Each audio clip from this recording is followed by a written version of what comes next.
டெல்லி விமான நிலையத்தில் மாதவிடாய் வலியால் துடித்த மகளுக்கு நாப்கின் கேட்டு விமான நிலைய ஊழியர்களிடம் தந்தை ஒருவர் வாக்குவாதம் செய்த காட்சிகள் சமூக வலைதளங்களில் வைரலாகி வருகின்றன.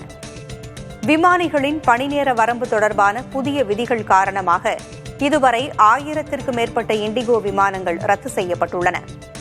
மேலும் டெல்லியிலிருந்து புறப்படும் அனைத்து இண்டிகோ விமானங்களும் நள்ளிரவு வரை ரத்து செய்யப்படுவதாக அறிவிக்கப்பட்டது.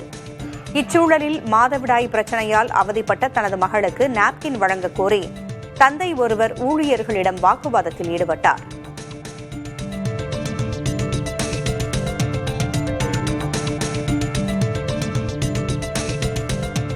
இண்டிகோ நிறுவனத்தின் ஆயிரக்கணக்கான விமான சேவைகள் ரத்தான நிலையில் அதற்குரிய பணம் பயணிகளுக்கு ஞாயிற்றுக்கிழமை மாலைக்குள் தரப்பட வேண்டும் என்று மத்திய விமான போக்குவரத்து துறை அமைச்சகம் தெரிவித்துள்ளது. மேலும் பயணிகளின் உடைமைகளும் 2 நாட்களுக்குள் தரப்பட வேண்டும் என்றும் அறிவுறுத்தப்பட்டுள்ளது. இந்த பணிகளுக்காக தனி சேவை மையம் அமைக்க வேண்டும் என்றும் பாதிக்கப்பட்ட பயணிகளிடமிருந்து கூடுதல் கட்டணம் எதுவும் வசூலிக்கப்படக்கூடாது என்றும் அறிவுறுத்தப்பட்டுள்ளது.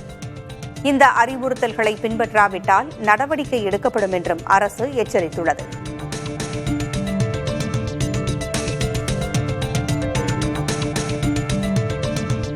இண்டிகோ விமான ரத்துகளால் நாடு முழுவதும் விமான நிலையங்களில் பெரும் குழப்பம் நீடிக்கிறது. இண்டிகோ விமான சேவைகள் ரத்து செய்யப்பட்டதை வாய்ப்பாக பயன்படுத்தி மற்ற விமான நிறுவனங்கள் கட்டணத்தை மிக பெருமளவில் உயர்த்தியுள்ளதாக பயணிகள் அதிர்ச்சியடைந்தனர்.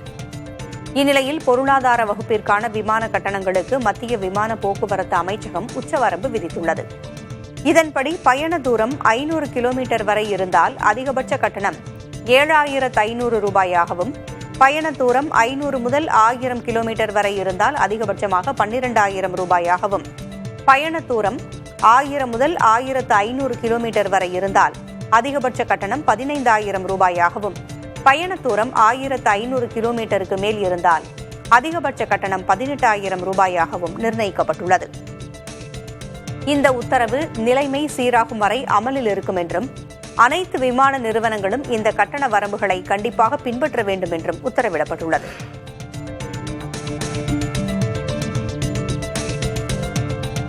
இண்டிகோ விமான சேவையில் தொடர்ந்து 5வது நாளாக பெரும் குழப்பம் நீடிக்கும் நிலையில் நிலைமையை கட்டுக்குள் கொண்டுவர பிரதமர் அலுவலகம் நேரடியாக தலையிட்டுள்ளது. பிரதமர் மோடிக்கு இண்டிகோ விவகாரம் குறித்து விளக்கம் அளிக்கப்பட்டுள்ளதோடு பிரதமர் அலுவலகம் இண்டிகோ சிஇஓ பீட்டர் எல்பர்ஸுடன் தொடர்பில் உள்ளதாகவும் தெரிவிக்கப்பட்டுள்ளது. ரத்து செய்யப்பட்ட விமானங்களுக்கான பணத்தை ஞாயிற்றுக்கிழமை இரவு 8 மணிக்குள் பயணிகளுக்கு முழுமையாக திரும்ப செலுத்தும்படி இண்டிகோவுக்கு அரசு உத்தரவிட்டுள்ளது. இண்டிகோவுக்கு கடும் அபராதம் விதிக்கப்படலாம் என்றும் சிஇஓ பீட்டர் எல்பர்ஸ் நீக்கப்படலாம் என்றும் தகவல்கள் தெரிவிக்கின்றன. இந்திய விமானத்துறையில் தாராளமயமாக்கல் இல்லாததே விமான நிறுவனங்கள் எதிர்கொள்ளும் பிரச்சினைகளுக்கு அடிப்படை காரணம் என்று காங்கிரஸ் மூத்த தலைவர் ப. சிதம்பரம் குற்றஞ்சாட்டியுள்ளார். 2 நிறுவனங்கள் மட்டுமே ஆதிக்கம் செலுத்தும் துறையாக மாறிப்போனது ஏன் என்பதை மக்கள் சிந்திக்க வேண்டும் என்றும் அவர் கேட்டுக் கொண்டுள்ளார். இண்டிகோ நிறுவனத்தின் விமான சேவை கடந்த சில நாட்களாக பாதிக்கப்பட்டிருப்பதை சுட்டிக்காட்டி பேசியுள்ள ப. சிதம்பரம், இந்திய பொருளாதாரத்தில் பல துறைகளில் 2 நிறுவனங்கள் மட்டுமே ஆதிக்கம் செலுத்தும் போக்கு நிலவுவதாகவும் அதில் ஒன்று விமானத்துறை என்றும் தெரிவித்துள்ளார்.